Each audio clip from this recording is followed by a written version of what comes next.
Minimise పైన పైన అంతే. అది కాదు మినిమైజ్ లెఫ్ట్ సైడ్ అది క్లోజ్ చేయండి. క్లోజ్ చేసారా? చేయండి. కింద పవర్ పాయింట్ ఓపెన్ చేసి.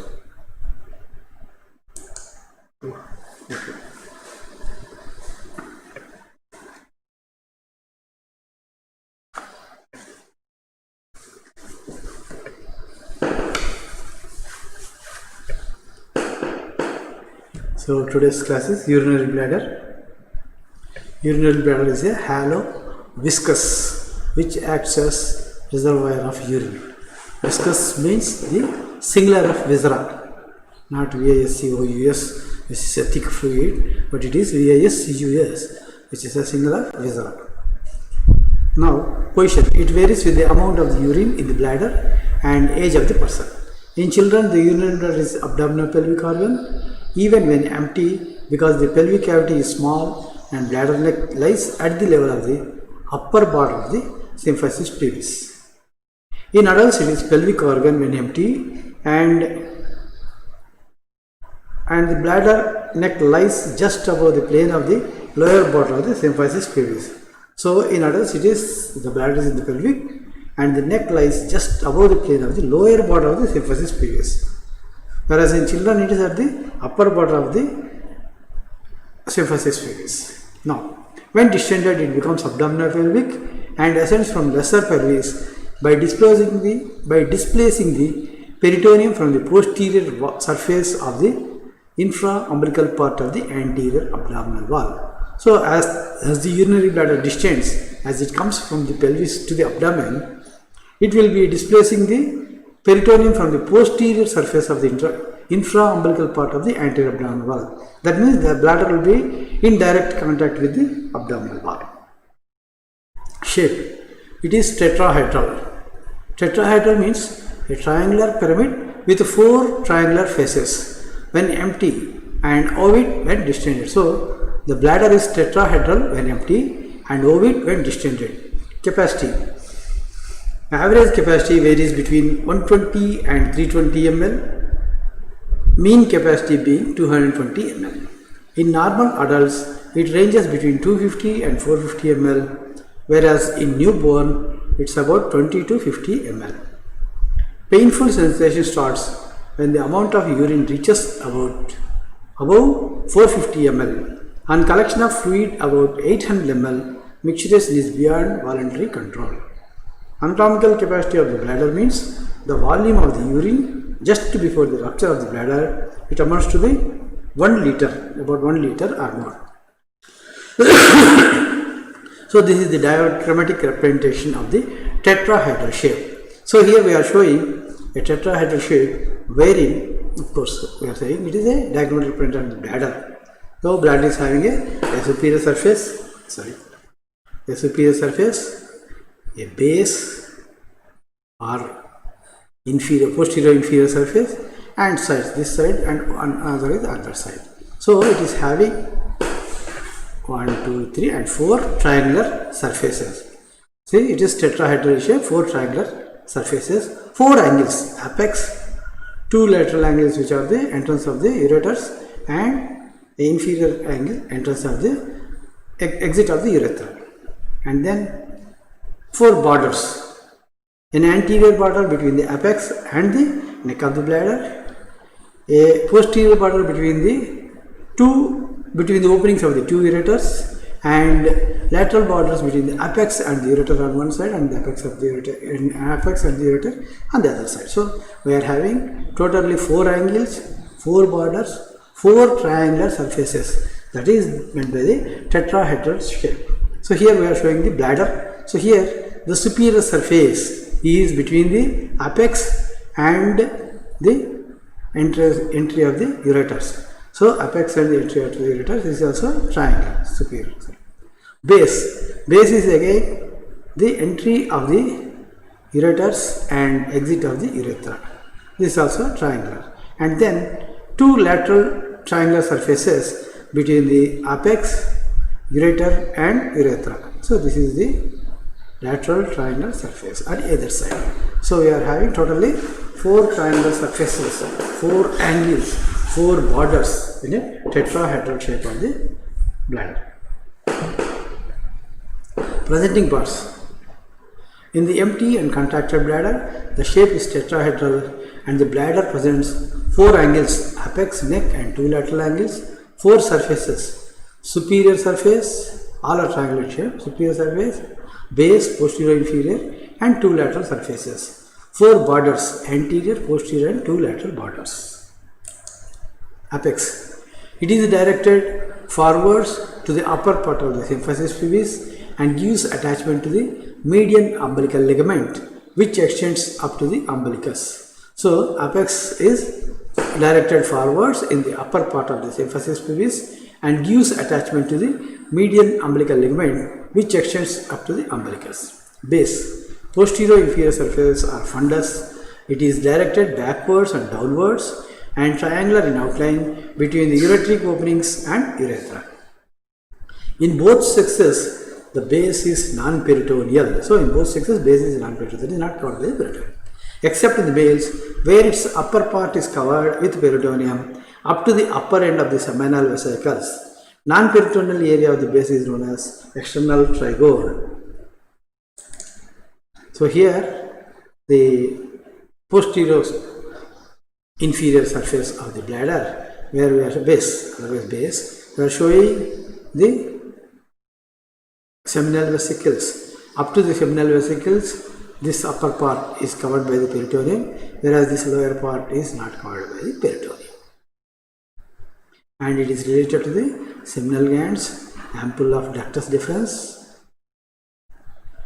and of course, exaggerated posterior gland, other things are there. Relations. In the male, the ampulla of the rectum, which is separated in the upper part by rectovesical pouch and in the lower part by the following structures. So these are the relations of the base of the bladder. In the male, the base of the bladder is related to the ampulla of the rectum, which is separated in the upper part by rectovesical pouch, in the lower part by the following structures: a pair of seminal vesicles, ampulla of the vas deferens passing medial to the vesicles, a rectovesical fascia, which is derived from the fusion of the primary rectovesical pouch of the peritoneum. In female, the upper part of the anterior vagina wall, the anterior surface of supravaginal part of the cervix, these structures are separated from the base of the bladder by loose vena tissue. So in the female, instead of the rectum, it is the anterior vaginal wall and the anterior surface of the supravaginal part of the cervix that are related to the base of the bladder. And these structures are separated by from the base of the bladder by loose areolar tissue. So here it is in the male we are showing the base of the bladder is separated from the rectum by rectovesical pouch, and of course then the lower part we are showing the seminal vesicles and the ampulla of ureter and other things. And then in the female we are showing the base of the bladder is related to the upper part of the vagina and lower part of the cervix. This is the relation. And then superior surface. It is triangular in shape between 2 ureteric openings and the apex and is mostly covered with peritoneum. Superior surface is mostly covered with peritoneum. It is triangular in shape between the 2 ureteric openings and the apex. Its relations is sigmoid colon, coils of small intestine in the male. In the female, anterior surface of the anteverted uterus. So anterior surface of the anteverted uterus will be bending on the bladder. So that will be the relation of the superior surface of the bladder. Inferior lateral surface. Each surface is directed downwards and laterally and mostly non-peritoneal. So inferior lateral surface is directed downwards and laterally and mostly non-peritoneal. Relations. Pelvic surface of the body of the pubis and symphysis pubis. Fascia covering the levator ani and obturator internus, and the above mentioned structures are separated from the bladder by potential space, the space of Ritchius, which contains retropubic fat and plexus of vesicles. So the inferior lateral surface is related to the pelvic surface of the body of the pubis and pubic symphysis, fascia covering the levator ani and obturator internus, and these are separated from the bladder, lateral surface of the bladder, by a potential space called space of Ritchius, which contains retropubic fat and plexus of vesical veins. The space of Riches is a horseshoe-shaped space which intervenes between the anterolateral pelvic wall and sides of the bladder and prostate. So, the space of Riches is a horseshoe-shaped space which intervenes between the anterolateral pelvic wall and sides of the bladder and prostate. The space acts as a bursa to allow distension of the bladder. So, this space, which is filled with loose areolar tissue and some fat, will act as a bursa to allow distension of the bladder. The boundaries of the space: in front, symphysis pubis and body of pubis; behind on each side, posterior true ligament of the bladder; above, peritoneum of the paravesical fossa; below it is the puboprostatic or pubovesical ligament, and reflection of pelvic fascia from parietal to visceral layers. So this is the space of Riches, and here we are showing tendinous arch of pelvic fascia, this white line to which the most of the ligaments of this bladder are attached, and then we are showing this is the pubic symphysis anteriorly, and laterally it is the obturator muscle, and of course the structures along with it, and then posteriorly we are having the pubosacral ligament, which is the posterior ligament of the bladder.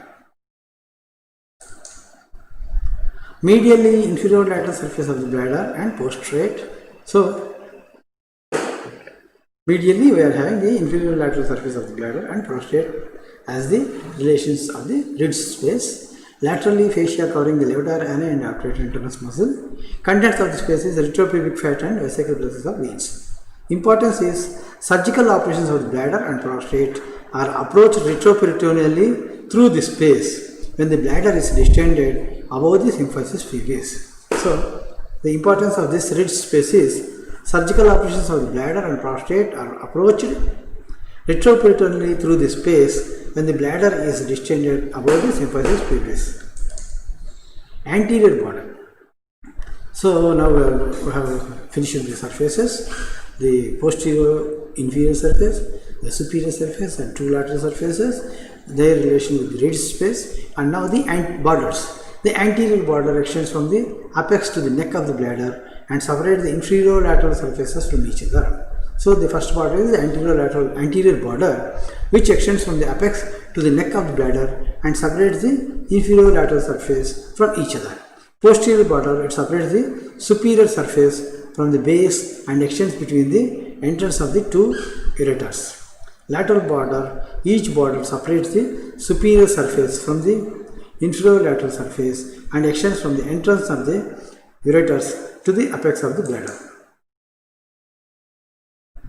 So let me show you the borders in the here in the bladder. So this is the anterior border extending from the apex to the neck of the bladder, and this is the posterior border extending in between the two ureters, entrance of the two ureters, and the lateral border is from the apex to the ureter on either side.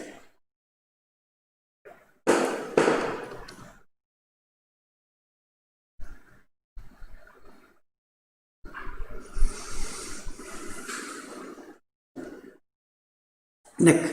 Anatomically, the neck of the bladder is defined as the lowest point from which urethra begins.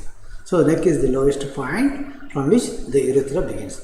It is situated about 3 to 4 centimeters behind the lower border of symphysis pubis. In the male, the bladder neck is surrounded by the base of the prostate. In the female, it lies at a lower level and comes in contact with the superior fascia of the urogenital diaphragm.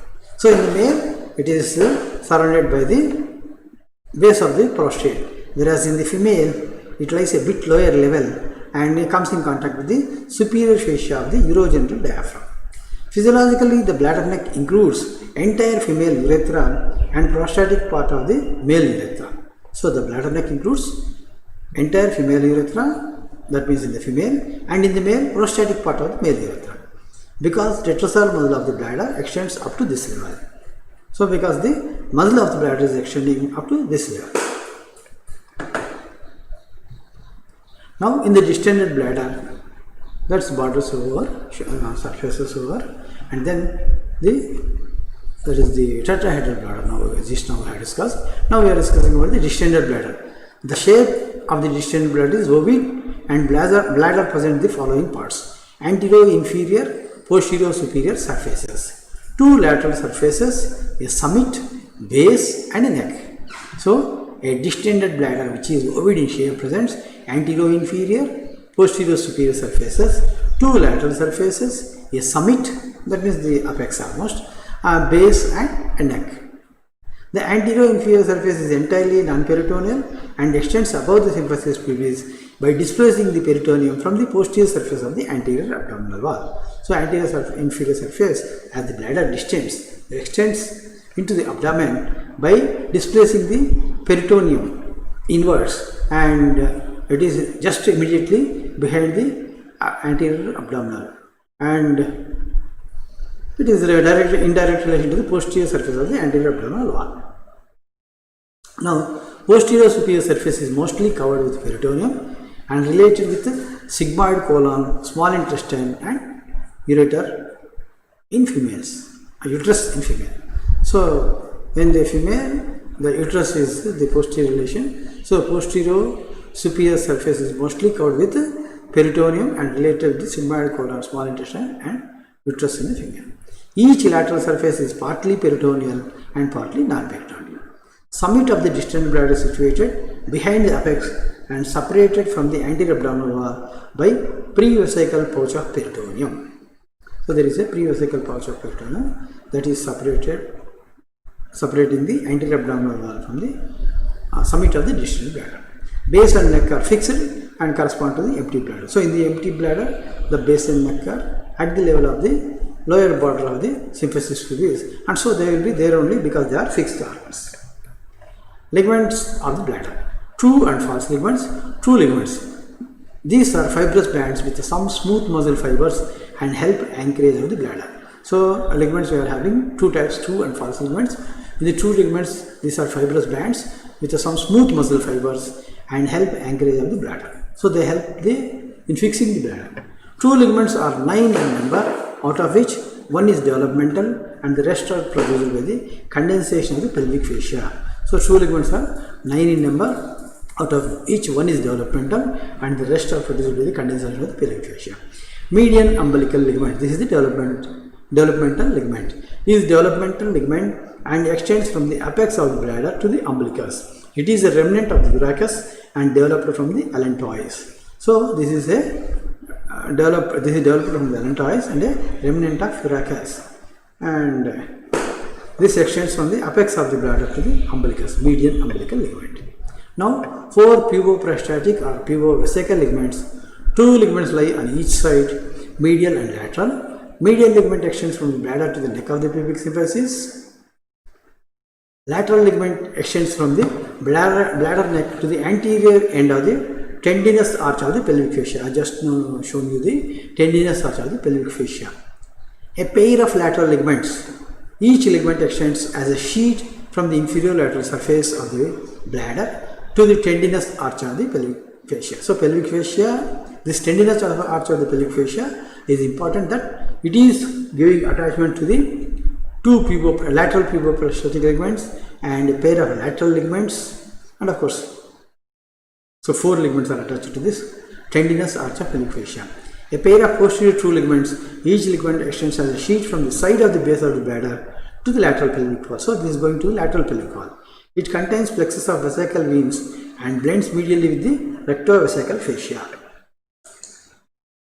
So this is the bladder wherein we are showing the median umbilical ligament, and of course 2 medial umbilical ligaments which are nothing but the obliterated umbilical artery. These are the 2 medial umbilical ligaments which are false ligaments, whereas this median umbilical ligament is a true ligament.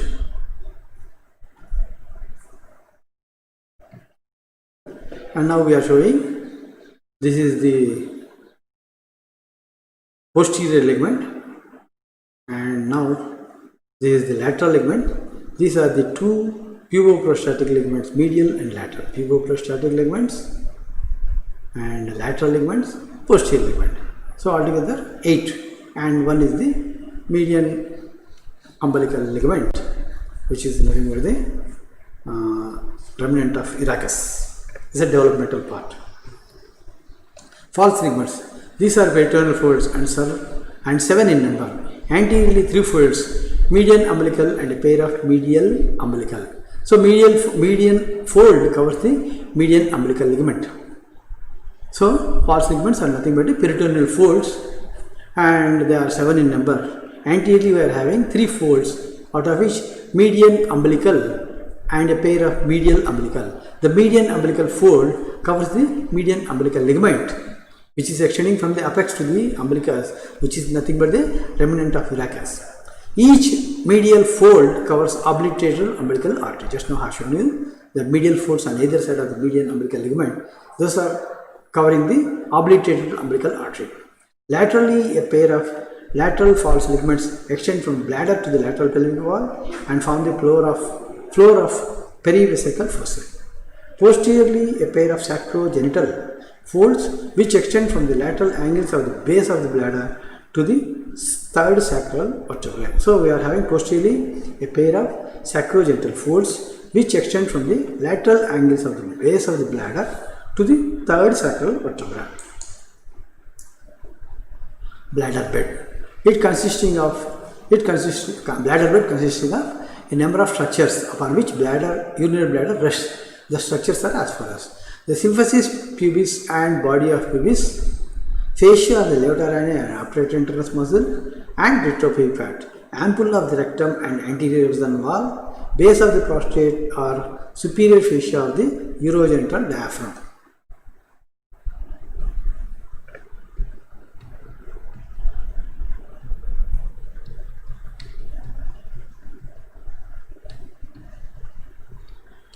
Okay.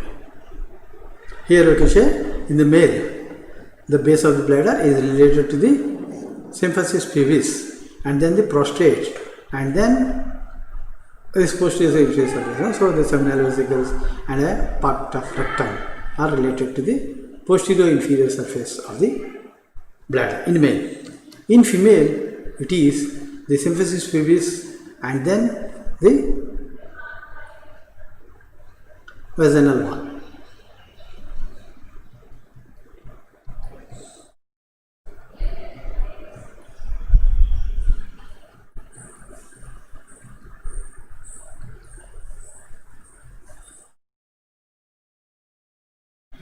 So, symphysis pubis and body of pubis, fascia, levator and upright internus muscle, retropubic fat, ampulla of the rectum and anterior vaginal wall. So, I have shown in the female that is the anterior vaginal wall is related in the posterior inferior surface, that is the base of the bladder.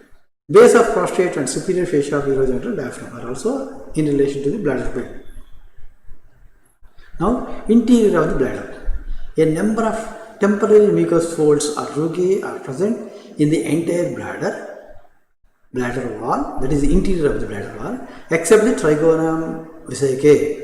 These folds disappear when the bladder is distended. So, a number of temporary mucous folds are there in the interior of the entire bladder, and which are not present in the trigonum vesicae. These folds will disappear as the bladder is distended. The trigonum vesicae, internal trigone, is an equilateral triangle on the inner aspect of the base of the bladder, where the mucous membrane is tense and glistening due to the absence of submucous coat. Here the mucous membrane is tense because of the absence of the submucous coat. Now, boundaries of the trigone. Apex is directed downwards and forwards and is found by the internal urethral orifice, which is crescentic in shape. So, when you see interior of the bladder, you are seeing the trigone as a glistening area, which is not having any folds like the other part of the bladder, and it is having an apex which is directed downwards and is found by the internal urethral orifice, which is crescentic in shape, which is half moon in shape. In male, a rounded elevation known as ovale vesicae projects upwards behind the urethral orifice and is found by the median lobe of prostate. This ovale lies within the sphincter vesicae. So, in the male, a rounded elevation known as ovale vesicae projects upwards behind the urethral orifice and is found by the median lobe of prostate. The ovule lies within the sphincter vesicae. Base is found by the base of this trigone is found by the interureteric ridge, Mercier's bar, which extends between the orifices of the two ureters. It is slightly curved transverse ridge and is formed by prolongation of the inner longitudinal muscles of the ureter. So, the inner longitudinal muscles of the ureter are prolonged into this ridge connecting the two ureters, interureteric ridge, which is otherwise called as Mercier's bar. Each posterolateral angle of the trigone presents ureteric orifice, which is an oblique slit. The urethral orifice is a semilunar opening, whereas the ureteric orifice is an oblique split.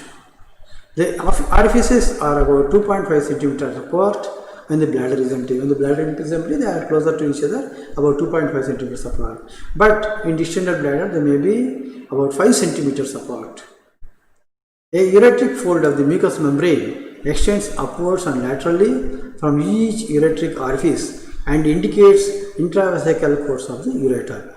So, a ureteric fold of the mucous membrane extends upwards and laterally from each ureteric orifice and indicates intravesical course of ureter. Sides of the trigone are found by the uretero-ureteric lines. So, line connecting the urethra and ureter are forming the sides of the trigone.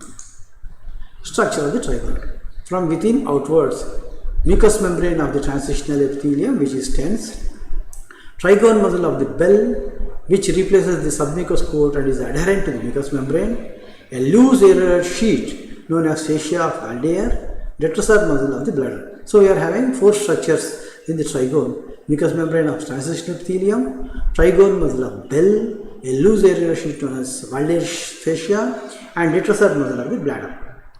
So, here we are showing, here this is the trigone between the ureters and urethra, and then here we are showing these are showing folds, whereas here it is no folds at all. It is closely adherent to the muscle behind, and it is having what is that? Mucous membrane. Okay, then mucous membrane, the muscle trigone of bell, and then the detrusor muscle, and of course Waldeyer's fascia in between, and finally detrusor muscle of the bladder. Importance of the trigone. It is most fixed and dependent part of the bladder. Trigone is richly supplied by blood vessels and nerves. Trigone is developed from the mesoderm by incorporation of the caudal part of the two mesonephric ducts, whereas the rest of the bladder mucosa is developed from the ectoderm of cloaca. So, most of the bladder mucosa is developed from the ectoderm of the cloaca, whereas this trigone is developed from the mesoderm by incorporation of the caudal parts of the two mesonephric ducts. And the trigone is richly supplied by blood vessels and nerves. It is most fixed and dependent part of the bladder. Arterial supply. The following arteries supply the bladder: superior vesical artery, which is a branch of internal iliac artery. It is non-obliterated part of the umbilical artery. So, the obliterated part of the umbilical artery is seen as medial ligaments, which are false ligaments, whereas the part that is non-obliterated part of the umbilical artery will be the superior vesical artery. Here we are showing, not like this. Of course, here we are showing the superior vesical artery and inferior vesical artery. Both are branches of the internal iliac artery. Then obturator artery giving branches to this one, and then gluteal artery is also giving branches to it. So, superior vesical, inferior vesical, obturator, a branch from the inferior gluteal artery. In female, uterine artery. Apart from that, I want to show you that. Here. See, this is the superior vesical artery, and this part of the superior vesical artery going towards the anterior abdominal wall is obliterated part of the umbilical artery, whereas that is going to the bladder is the superior vesical artery. So, the part of the superior vesicular artery that is non-obliterated, we are seeing it is supplying the superior surface of the bladder.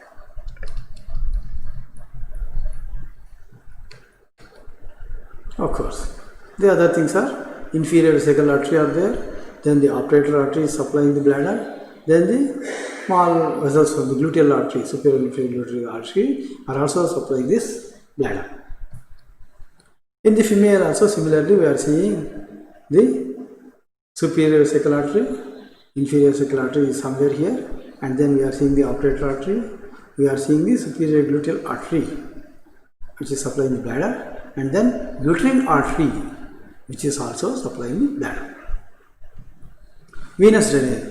The veins form a vesical plexus which is situated along the inferior lateral surface of the bladder in the space of ridges. So these veins are found vesical plexus which is situated along the inferior lateral surface of the bladder in the space of ridges. This plexus communicates below with the prostatic venous plexus in the male and finally drains into internal iliac vein through the posterior ligament of the bladder. So this plexus is draining into the internal iliac vein through the posterior ligament of the bladder. Of course, in the male it is joining the prostatic venous plexus, and in the female it is directly joining the internal iliac vein through the posterior ligament of the bladder. Now, lymphatic drainage. Lymphatics of the bladder drain into the external iliac lymph nodes, which are arranged in 3 groups.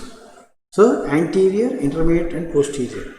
From the apex and inferior lateral surface drains into the anterior group. So, lymphatic drainage of the bladder is by 3 groups of lymph nodes, anterior, intermediate and posterior.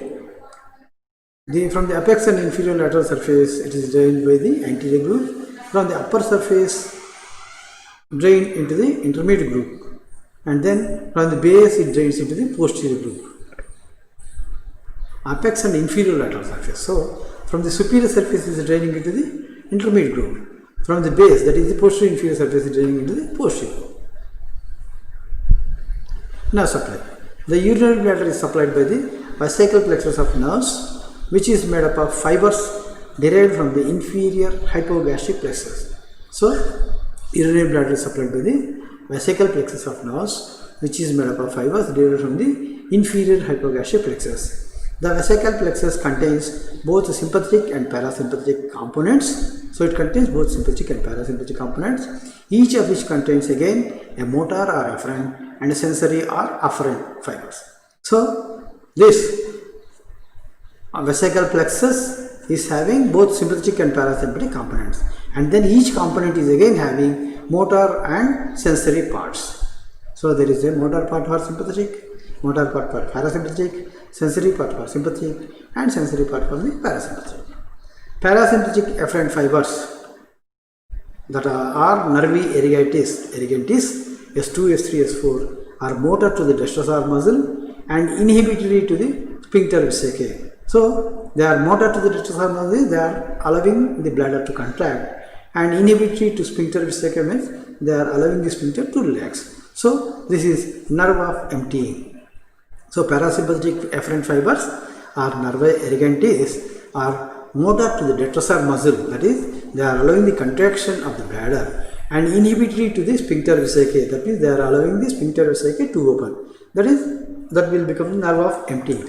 Now if these are destroyed, normal micturition is not possible with a consequent retention of urine and overflow incontinence. So if this parasympathetic nerves coming from S2, S3, S4 are destroyed, you will be seeing that the normal micturition is not possible with a consequent retention of the urine and overflow incontinence.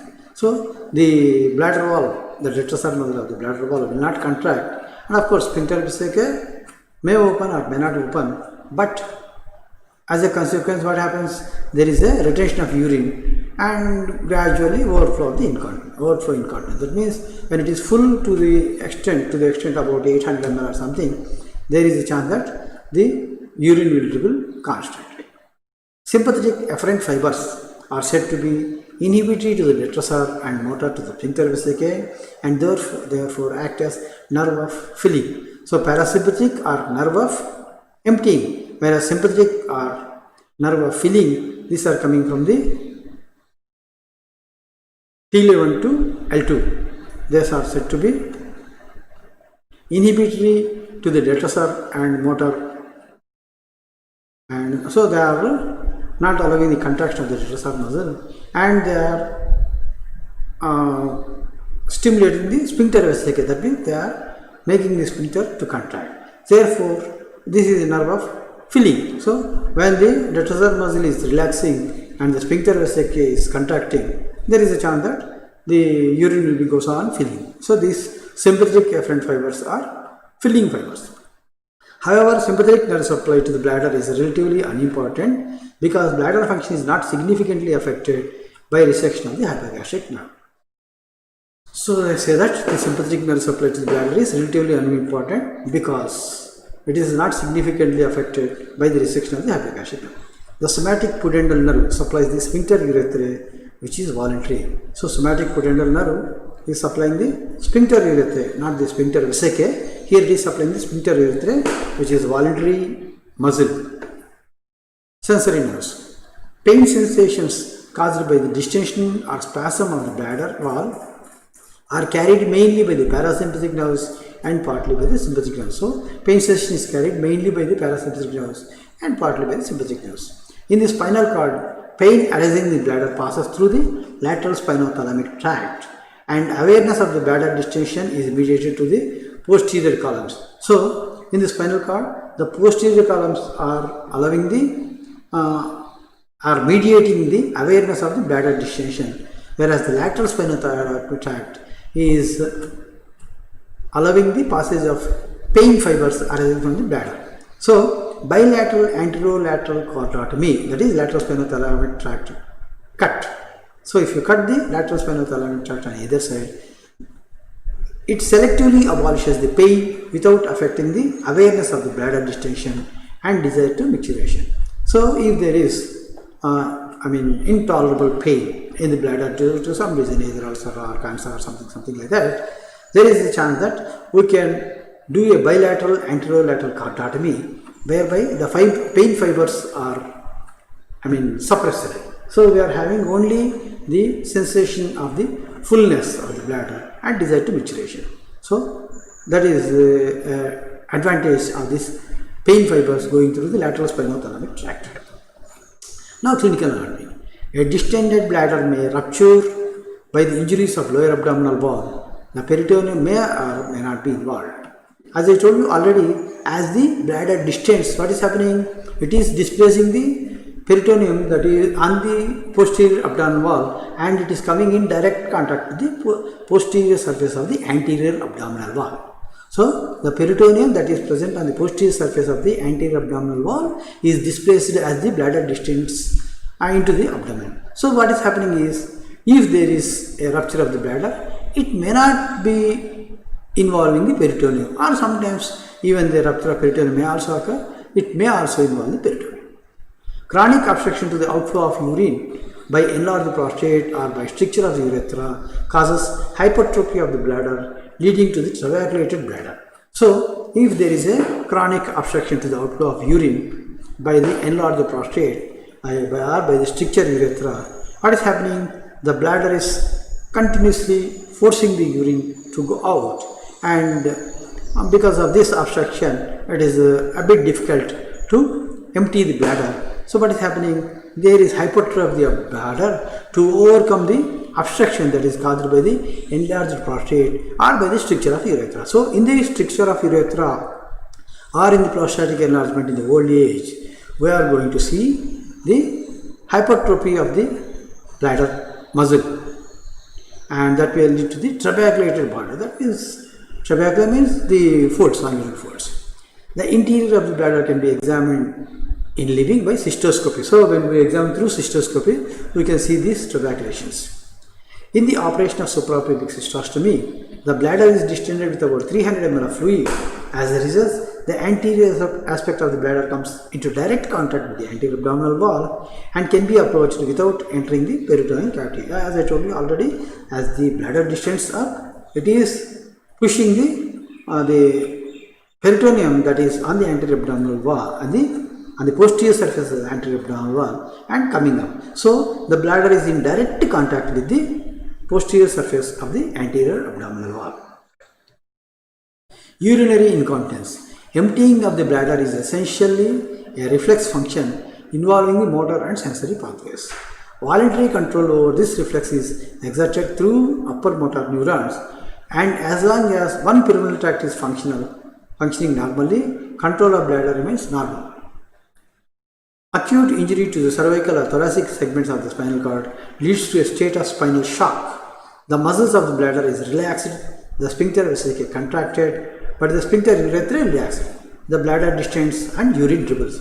So here what is happening is the muscles of the bladder are relaxed. That means the retrosal muscles are relaxed. So bladder is allowing urine to fill. As a large amount of urine is filled, the sphincter vesicae is contracted, but the sphincter urethra is relaxed by will.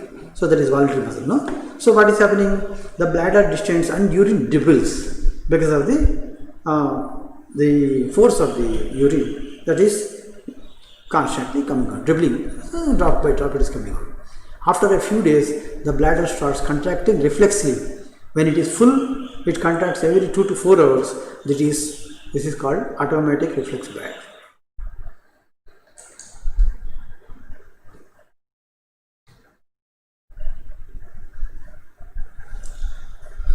So in case of the cervical and thoracic segments injury, spinal cord injury, that is leading to the spinal shock, and after the bladder becomes full and then sphincter urethra relaxed, whereas sphincter vesicae is contracted and urine is dribbling. After some time what is happening is the bladder starts contracting reflexively when it is full, and it contracts every 2 to 4 hours. It is automatic reflex bladder. Damage to the sacral segments of spinal cord situated in the lower thoracic and lumbar vertebrae results in autonomous bladder. So this autonomous bladder is a result of the sacral segments, injury to the sacral segments. The bladder wall is flaccid and its capacity is greatly increased. It just fills to the capacity and overflows. So there is continuous dribbling. Other bladder conditions. Cystitis. Inflammation or retention of the bladder. Inflammation or infection of the bladder causing acute or chronic pain, discomfort or urinary frequency or hesitancy. So in cystitis, because of the infection and inflammation, there is a pain, there is a discomfort and frequency of urine and hesitancy. That means you go for the urine and urine is not coming. So hesitancy of urine is also there because of cystitis. Urinary stone. Stones may form in the kidney and travel down to the bladder. If kidney stones block urine flow to or from the bladder, they can cause severe pain. So, to the bladder means they are blocking at the ureter level. If the urinary stones that are formed in the kidney are blocking the ureter, that means the urine that is formed in the kidney is not going to the urinary bladder. There is a chance of severe pain.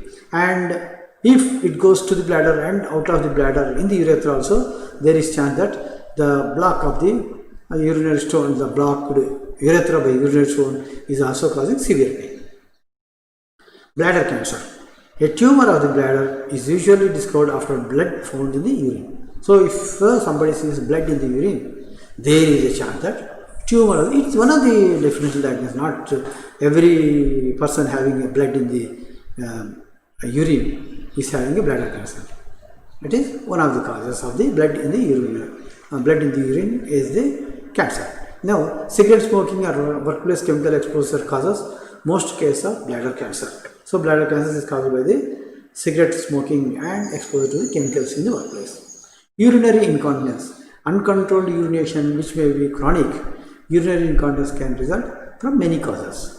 Overactive bladder. The bladder muscles squeeze uncontrollably, causing some urine to leak out. Detrusor overactivity is a common cause of urinary incontinence. Hematuria. Blood in the urine. Hematuria may be harmless or may be caused by infection or serious conditions like bladder cancer. So hematuria may be harmless, may be caused by infection, may be caused by serious conditions like bladder cancer.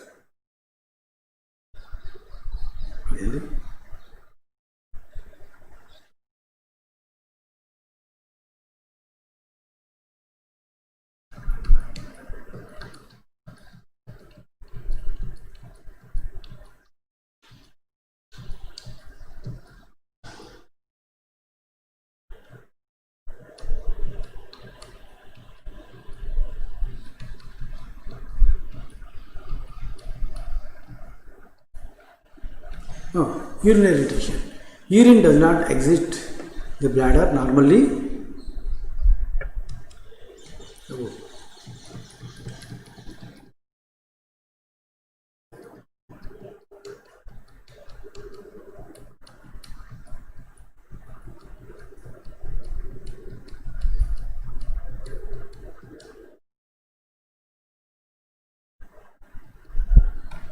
Urinary incontinence. In this uncontrolled urination, which may be chronic, urinary incontinence can result from many causes. Overactive bladder, the bladder muscle squeezes uncontrollably. This is over, no? Immature over. Urinary retention. Urine does not exit the bladder normally due to the blockage or suppressed bladder muscle activity. The bladder may swell to hold more than a quart of urine. Cystocele. Weakened pelvic muscles, usually from the childbirth, allow the bladder to press on the vagina. Problems with urination can result.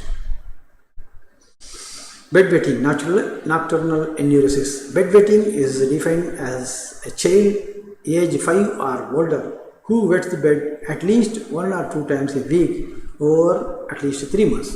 So not one time, but it is 1 or 2 times a week for at least 3 months. If he is wetting the bed, we are calling it as nocturnal enuresis. Dysuria, painful urination, pain or discomfort during urination due to infection, irritation or inflammation of the bladder, urethra or external genitalia.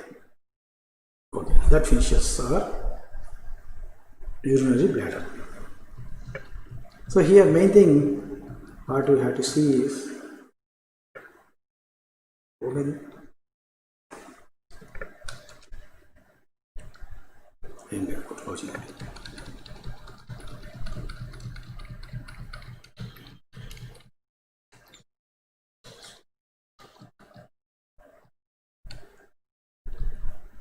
so the shape of the urinary bladder, tetrahedral, that means is having 4 triangular shaped surfaces, the superior surface, the posterior inferior surface, the lateral surfaces, and 4 angles, apex, 2 ureteric angles and neck of the bladder, and then 4 borders, the posterior border, the anterior border extending from the apex to the neck, and 2 lateral borders extending from the apex to the ureters on either side. So these are the 4 surfaces, superior surface, and this is the posterior inferior surface between the ureter and the urethra, and of course lateral surface is between the apex, urethra and the ureter, and again on the other side also the same. And then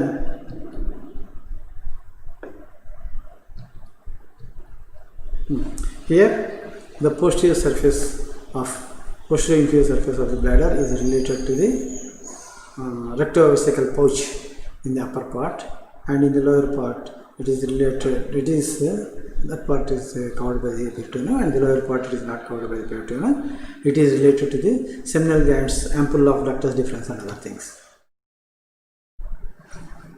And of course the superior surface is covered by the peritoneum and is related to the coins of intestine in the male, whereas in the female it is the antevertebral uterus that is related to the superior surface of the bladder. Space of ridges is a space surrounding the bladder, limited anteriorly by the pubic symphysis, laterally by the what is this muscle? Obturator internus muscle, and posteriorly by the fascia, pelvic fascia.